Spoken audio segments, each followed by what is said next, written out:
Thank you to the organizers of this wonderful conference for having me. We live in really exciting times in neurology where advancements in technologies have really started to lead to tangible, life-changing treatments for many of the kids we take care of. In this talk, I'm going to focus on how some of these newer technologies, specifically in the epilepsy context, are starting to revolutionize the way we treat children who have drug-resistant epilepsy. These are my disclosures. And these are the goals and objectives for this talk. My hope is that at the end of this presentation, you'll be able to understand and describe the impacts of drug-resistant epilepsy, especially sudden unexplained death in epilepsy, or SUDEP. Also, I hope you'll be able to understand the potential ways that new technology and novel surgical treatments, specifically neuromodulation, may improve the clinical management of many of the kids we take care of who do have drug-resistant epilepsy. So we'll start with a brief introduction of the concept of drug-resistant epilepsy, SUDEP, and epilepsy wearables. Then I'll focus on two neuromodulatory types of therapies. The first technology, which many of you will already be familiar with, is called vagal nerve stimulation, or VNS. The second technology is relatively a newer advancement, and it's called responsive neurostimulation, or RNS. So let's start with focusing on the motivation here. And the motivation for this talk is the critical need for effective treatments and management strategies in children who have drug-resistant epilepsy. There are about 3 million Americans who have epilepsy, and approximately 1/3, or 1 million, Americans will have drug-resistant epilepsy. And let's define what that means. Drug-resistant epilepsy occurs when a person has failed to become and stay seizure-free with adequate trials of 2 anti-seizure medications. So imagine we're in clinic. If we think of 100 patients who are coming to see us in clinic with a new diagnosis of epilepsy, and we give anti-seizure medicine to all 100 of them, on average, we will get about 50 of them seizure-free, or about half of them seizure-free with that first drug. This leaves the other half who will continue to have seizures despite being on an anti-seizure medication. And so for this group of 50 patients who have ongoing seizures, let's say we add on a second anti-seizure medicine, we'll get another 13 of those patients seizure-free. If we add on a third seizure medicine, or maybe combinations of other medicines, we may get an additional 4 patients seizure-free. And we start to see here that there are diminishing returns beyond the first 2 medications. So after 2 medicines fail our patient, the odds that any subsequent medicine is really going to be the solution for this patient starts to drop. And that's how we define this category that we have, where 1/3 of our patients who have drug-resistant or medically refractory epilepsy. And what are the consequences of having drug-resistant epilepsy? It really is a multifactorial problem, and I'll focus mainly on SUDEP in the next few slides, but keep in mind that SUDEP is only one aspect of the overall impact that refractory epilepsy may have for an individual. These patients may have memory problems, difficulties getting and maintaining jobs due to the unpredictability of seizures. And unfortunately, a lot of our patients will have comorbid depression, anxiety, and other mood disorders. In some, this all leads to a decrease in the overall quality of life. In particular, the specter of dying from SUDEP, which stands for sudden unexplained death in epilepsy, or in other words, dying from a seizure-related reason. This plays a large role as a cause of significant anxiety in our patients and their families. The incidence of SUDEP is approximately 1 in 100 person years in people who have uncontrolled epilepsy. Now, to place that into context, while 1 in 100 may not seem as severe as, say, people who've had a severe form of cancer or a cardiac issue, within the realm of neurology, it's actually quite significant. Once we take into account that SUDEP tends to have an early onset in life, a risk for SUDEP has an early onset in life, and SUDEP tends to have a disproportionately larger impact in younger individuals. So if you view this problem from the lens of potential years of life lost, which in other words is a measure of premature mortality, we see that SUDEP is second only to stroke in terms of number of potential years of life lost and has more premature mortality compared to ALS, multiple sclerosis or MS, Alzheimer's, and meningitis or encephalitis. Patients who are at the highest risk of SUDEP are generally children who have had seizures since early childhood. And to understand this, if we look at the cumulative risk of dying from SUDEP over time and stratify our group of patients into three groups, we have in this chart here, people who started having seizures at a very early age, which is the red curve, and patients who started having seizures as adults, this green curve, and patients who are sort of having seizures starting in their later childhood, or this blue curve. We see here that an individual who started having seizures at less than 10 years of age will have a cumulative lifetime risk of dying from SUDEP of approximately 8%. And compare that to the baseline risk of an adult who develops seizures later in life, of their risk of dying from SUDEP is approximately 4.6%. So it's a significant difference. And in addition to age of onset as being a risk factor for SUDEP, there are other risk factors to know as well, including the duration that an individual has epilepsy for, the male gender, and intellectual disability. In addition to these risk factors, it's important to recognize that patients in social settings where their seizures may go unnoticed also face a significantly higher risk of SUDEP. This is an interesting chart, I think, from a nationwide case control study that was done in Sweden, where this is a study involving about 250 cases of SUDEP, and there were about 1,000 age and clinically matched controls. And what the study found was the presence of generalized tonic-clonic seizures, or GTCs for short. Just having those places one at an increased risk of SUDEP, and that's these two bars here on the left. Now, if we take into consideration individuals who live alone or do not share a bedroom with anyone, their risk skyrockets where they are significantly at increased risk of SUDEP. And the takeaway here is having an unattended generalized tonic-clonic seizure, or having that risk of having one happen, is a critical risk factor for SUDEP. And I think that leads us to this question here. Are there ways in which technology can help us? And one way is through this growing class of devices, which are called the epilepsy wearables. And so what are these devices? These are non-invasive devices that enable monitoring of a variety of different types of biosignals that are either predictive or correlate with seizure risk. And I'll just go through a few examples here. The first example here at the top is a single channel EEG, which is basically a mini EEG that can record brain waves.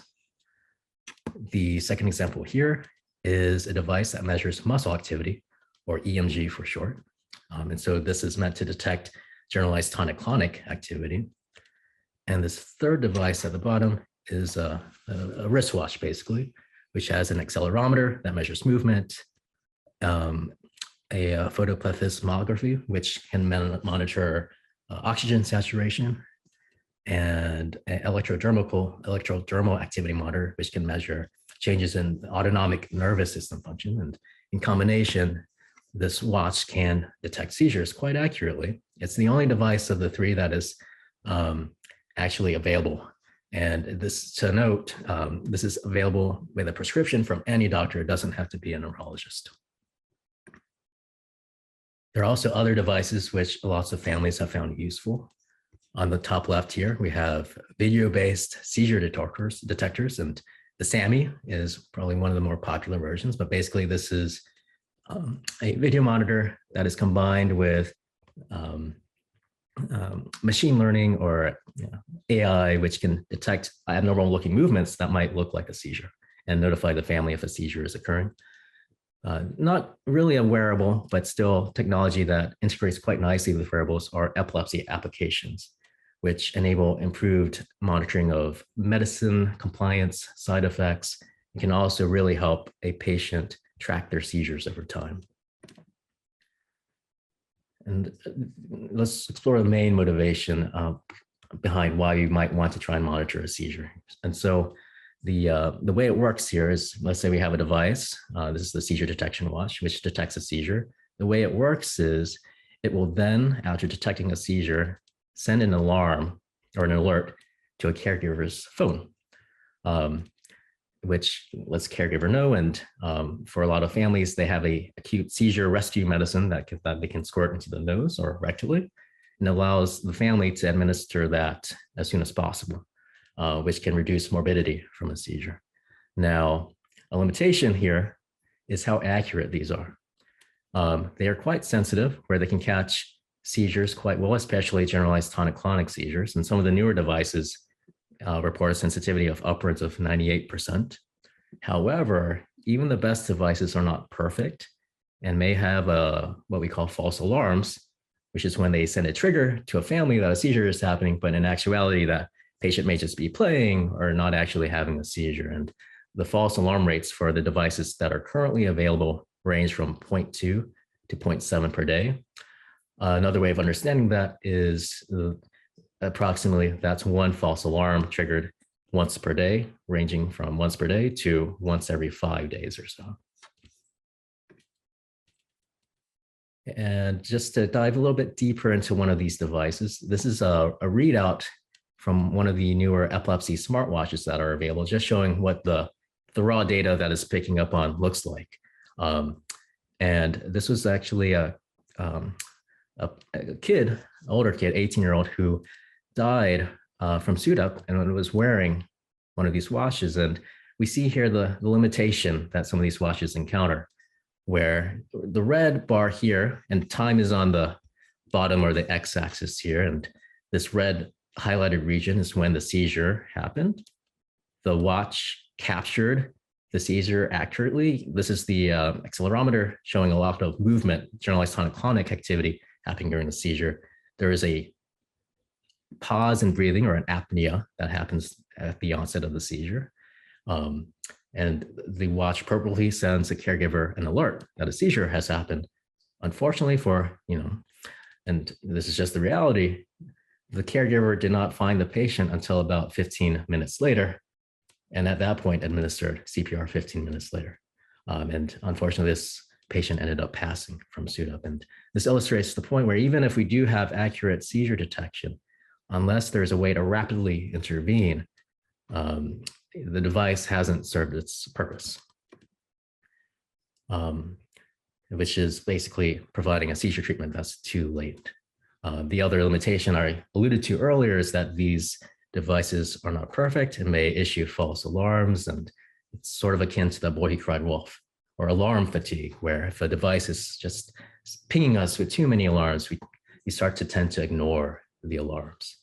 And so this leads us to the question of how can we leverage technology to lead to more responsive seizure treatment that might allow us to intervene quicker.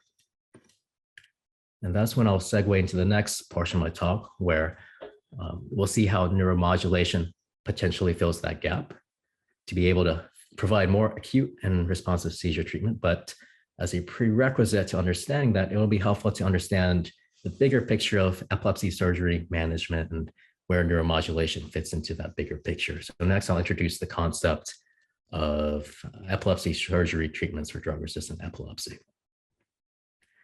And this is just a general flow of the management for kids who have epilepsy. And let's imagine a scenario where you're seeing a kid in clinic who has had, let's say, 3 emergency department visits in the last year for seizures and has subsequently been placed on 2 different anti-seizure medicines by the ER treating ED physicians. And but it's still continuing to have seizures. And the family asks you, what's going on? What can we do? And at that point, by definition, this kid has drug-resistant seizures because they're already on 2 anti-seizure medicines. So in this flow diagram, we're already down to this step where the kid is on a sufficient trial of 2 anti-seizure medicines, however, still continuing to have seizures. What is the next step here? At this point, the national guidelines recommend that we should consider a referral to a tertiary care center, such as UCSF or Stanford. And at UCSF, for Stanford, what would we do for someone who presents after having had 2 prior drug medicine trials and they're still continuing to have seizures? One of the first things we would do is a biopsy for why are these medicines working? So sort of a diagnostic reevaluation of the situation. And we ask a few questions. Are we truly dealing with epileptic seizures here? Is there maybe a chance here that we're dealing with non-epileptic seizures or psychogenic seizures? You would also ask, what is the specific seizure type or epilepsy syndrome that we are dealing with? Knowing this will help us to narrow down and tailor treatment more appropriately. After this diagnostic reevaluation, we will discuss several options with the family, including the potential or possibility for additional medicine or drug trials, ketogenic diet, which I won't go into today, but it's a fairly strict diet for treatment of epilepsy that it's, unless your kid doesn't like sweets, it ends up not being a feasible choice. And the other 2 options here is what I'll focus on the next few slides: resective epilepsy surgery options and neuromodulation surgery options. But before talking about the neuromodulation, we'll go into what resective surgery means to help us understand why and when neuromodulation may make sense to offer as a therapeutic strategy. And before moving on, I would like to highlight that in epilepsy management, overall and nationwide, epilepsy surgery is grossly underutilized. About 5% of children who do have drug-resistant epilepsy do end up getting an epilepsy surgery. However, studies have shown that as many as 20% of kids who have drug-resistant epilepsy would actually benefit from an epilepsy surgery. And so I think it's critical for our practitioners here, if we are seeing this kid who's already on 2 seizure medicines, still having seizures, and hasn't been evaluated at a tertiary care center, to refer to a tertiary care center for further management. So going into epilepsy surgery, what does it mean to have epilepsy surgery? I'll talk about resective epilepsy surgery first. Classically, this is the permanent removal of a seizure-producing brain tissue in the brain with the hopes of curing the seizures for that patient. And so what the slide here shows is a hypothetical case where we have identified where the seizures are coming from, which is called the seizure onset zone, which are shown by these yellow lightning bolts. And in the best case scenarios, the rates of seizure freedom, meaning no seizures anymore after the surgery, are about 80 to 90%, and that's the best case scenario. It's not perfect, and what happens in that 10 to 20% of cases where it may not work even in the best case scenarios? Well, it turns out that it's sometimes hard to figure out exactly where the seizures are coming from in the brain. And as shown here, we might actually leave behind parts of the brain where seizures can arise. And so the next slides kind of show how we kind of try and figure out where these lightning bolts may be coming from in the brain. And the evaluation begins with a series of non-invasive tests, such as EEG, MRI, and there are more advanced neuroimaging techniques that we can use. And the goal here is to try and find the part of the brain that is generating seizures with the hopes that it's actually small and something that we can address. In cases where we have a hard time finding that place in the brain where the seizures are starting from, we can consider more advanced monitoring options. And what the pictures at the bottom show are intracranial electrodes, which are as small as 1/8 of an inch, which allow us to record brain activity at a finer resolution, where we may need to know more about not just the general neighborhood or city on a map of where the seizures might be coming from, but when we really need to know the specific address in the brain where the seizures are coming from. This is the diagnostic test that we will turn to. Just to give you an example of what that looks like, this is courtesy of Dr. John Clean at UCSF, but a way that we at UCSF will visualize how seizures generate in the brain. And I'll just pause it here. This is a computational technique that converts EEG signal, which are these squiggly lines on the right, to a visual heat map of seizure activity. And as I scroll forward, we can see the seizure erupting right here. And that's the parts of the brain that are highlighted in red. And these parts of the brain are what we may ultimately decide to either resect surgically or try and treat with a neuromodulation device.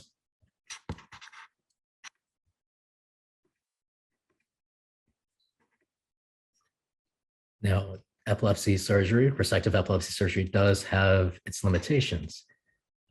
For example, there are very critical centers of the brain, movement, language, vision.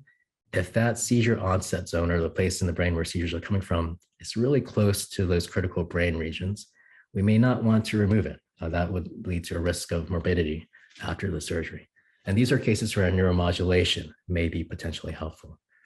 The reason why is compared to resective brain surgery, neuromodulation techniques do not remove brain tissue. Neuromodulation techniques involve placement of a device that can, in effect, try and prevent seizures from occurring. And so in the next few slides, we'll talk about two different types of neuromodulation, VNS, or vagal nerve stimulation, and responsive stimulation, or RNS. And like as I said before, neuromodulation is a concept which is the best way to describe it is we are using electrical stimulation of the brain or other parts of the nervous system to try and tamper down on the brain's ability to make seizures. Or the other way it may work is a seizure may start, but we can use electrical stimulation to try and zap that seizure. One way to think about it is to view the intracranial neurostimulation devices as a sort of defibrillator for the brain, where it might be able to detect a seizure and then stop it in its tracks, if you will. And this is just an overview of different neuromodulation techniques that exist, not just in epilepsy, but also neurology, more broadly speaking. Vagal nerve stimulation, the device placement is shown here in this bottom right corner. The responsive neurostimulator is shown here in the top right, and this is more directly implanted into the brain. I won't be going over another form of neurostimulation that we use in epilepsy for the sake of time, and this is called deep brain stimulation, which is often used in movement disorders as well as in epilepsy. So this slide summarizes VNS therapy. The battery and stimulator get implanted in the left chest, and the pacemaker is connected by wire to the left vagus nerve.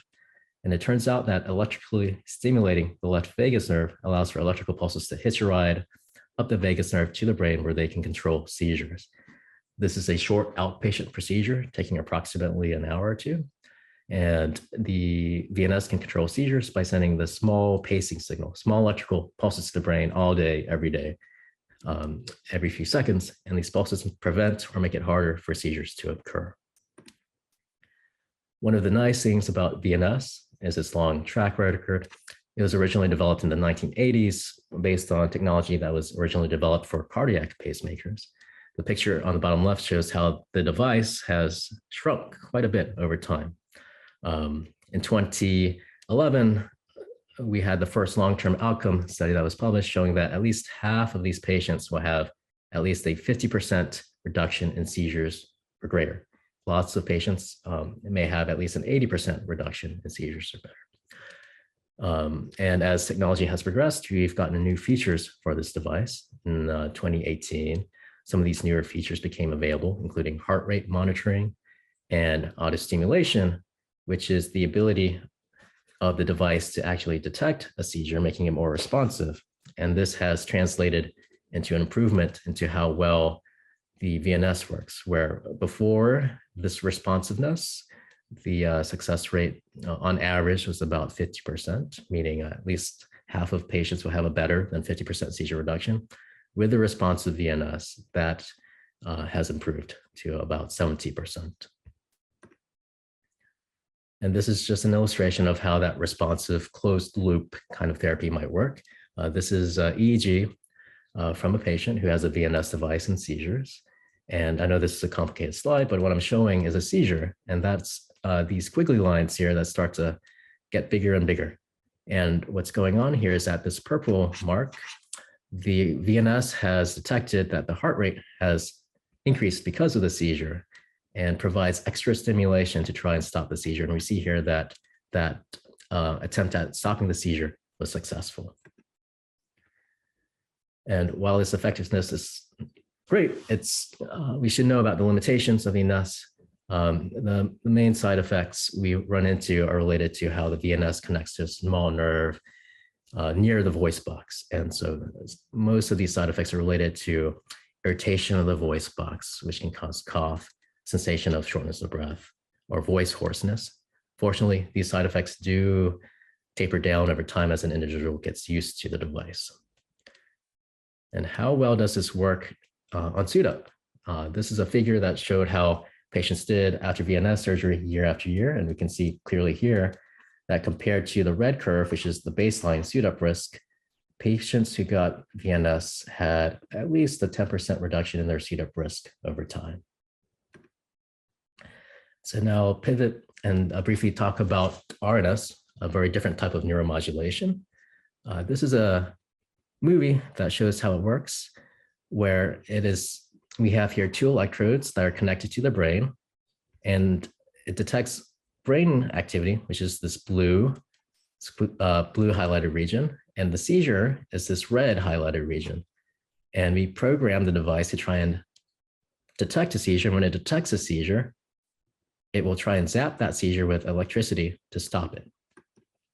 Again, this device will work by identifying key patterns of electrical activity that herald a sign that a seizure is coming, and then it tries to respond to that to prevent the seizure from progressing.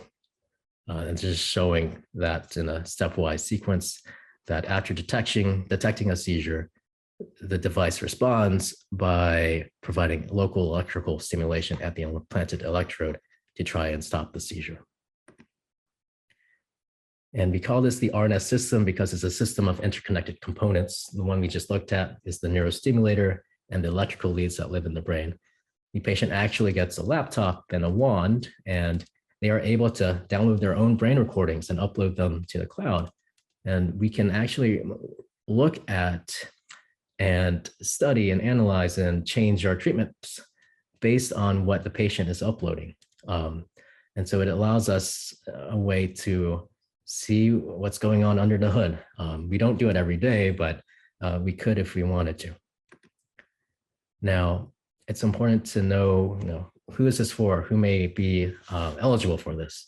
Again, this is a good option for patients who may not be great candidates for resective brain surgery because of proximity of the seizure onset zone to critical brain centers. The device is generally only implanted in kids who are older than 10 years of age. And that's in part related to skull thickness, and at 10 years of age, the skull stops growing. And from a surgical standpoint, it's a little bit easier to do the surgery at that age. And the other factor we take into account is familiarity of the patients or the caregivers with the operating software and the computer and their ability to upload RNS information into the cloud. So it does take some degree of know-how on the part of the patient or the caregivers. And how well does it work? In certain cases, we expect it to work better than VNS, one interesting thing we see, and this is a graph of effectiveness over time, the longer the device is in, the better it seems to work, which speaks to this device having a longer term effect to shape or mold brain networks in such a way as to reduce seizure risk. And this kind of improvement is very meaningful for patients in terms of physical health, mental health, and overall less anxiety about their seizures. Like VNS, RNS has been shown to be beneficial for reducing the risk of SUDEP, where in this long-term study, the SUDEP rate was reduced from approximately 7 per 1,000 patient years to just under 3 per 1,000 patient years. So just to conclude, this is just a diagram of historically what we've done in clinic, where we gather a patient's history, a verbal report of how they're doing, which meds they're taking. This is a printout of what a patient may bring to us, their seizure diary, which we have a difficult time interpreting sometimes, but we do the best that we can do. Now, with newer technologies emerging, we can have more precise data gathering about seizure frequency, their side effects from these new epilepsy apps, as well as direct recording of brain activity through these newer neuromodulation devices, such as the RNS. And so in summary, drug-resistant epilepsy is a significant cause of morbidity in our patients who have drug-resistant epilepsy, and epilepsy wearables, neuromodulation treatments on the horizon seem to be providing an avenue to improve the care and management of these kids drastically. And so I'll stop there to allow some time for questions. Thank you so much for explaining SUDEP and walking us through options for management when children, youth, or adults have refractory seizures. A number of questions, and maybe I'll first start off with, in terms of wearable devices or home devices, which patients should we consider wearables or home devices for detection of seizures, and is this covered by insurance? Good question. It is FDA approved or FDA cleared for kids 6 years of age and older. It tends to be most accurate for grand mal seizures or generalized tonic-clonic seizures, which those seizures turn out to be the most anxiety provoking for families. And most families are scared by the prospect of that happening at night when a kid may not be as closely monitored. And so it's in those situations where I do highly recommend getting one, especially for kids who have seizures, grand mal seizures that happen at night. We are able to get insurance approval many times for this sort of device, which is helpful. So it really sounds like you really need a neurologist to do the prescribing to know which seizures to recommend this.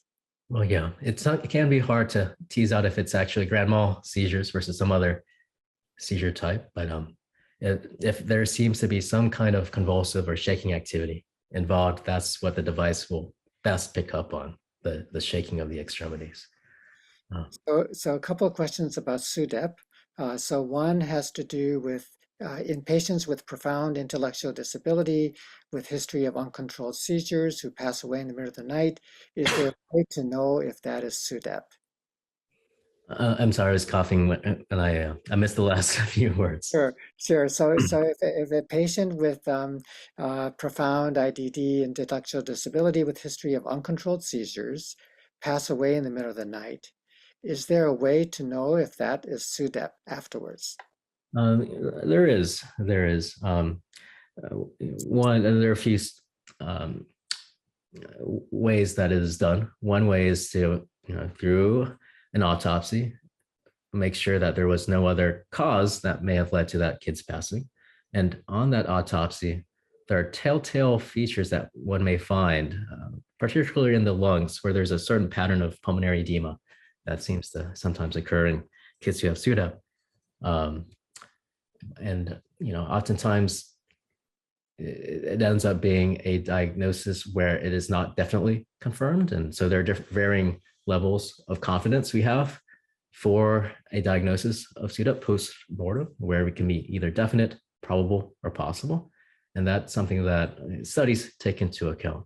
Not sure if that answers the question, but so there are certain clues that can help you.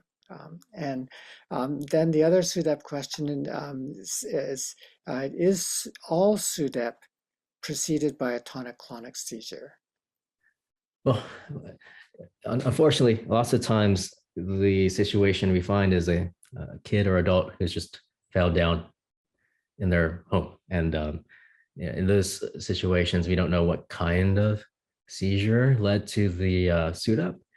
But in general, the vast majority of kids and adults who do have SUDEP do have tonic-clonic seizures as their main seizure type. So often that's the presumption made because it's the main and only seizure type that they have. So that's the reason for them to have SUDEP. But that said, there are other seizure types that do affect heart rate or breathing. The red flags that indicate that a seizure could cause SUDEP outside of being a GTC is if that seizure is associated with heart rate changes or breathing changes. And so those are two clues we think about when trying to determine one's SUDEP risk. But with GTC, the grand mal seizures, you tend to have those changes though. Usually, yeah, usually. So another question is having to do with how to decide whether to go the surgical route or the neuromodulation approach. And so is it the patient's age? I think you had raised that with the RNS, but or I'm sure parents have a role in this as well. Yes. There are multiple things we take into account. One is age, obviously. These devices, the RNS, can be hard, difficult to get approved for kids who are really young. The other consideration is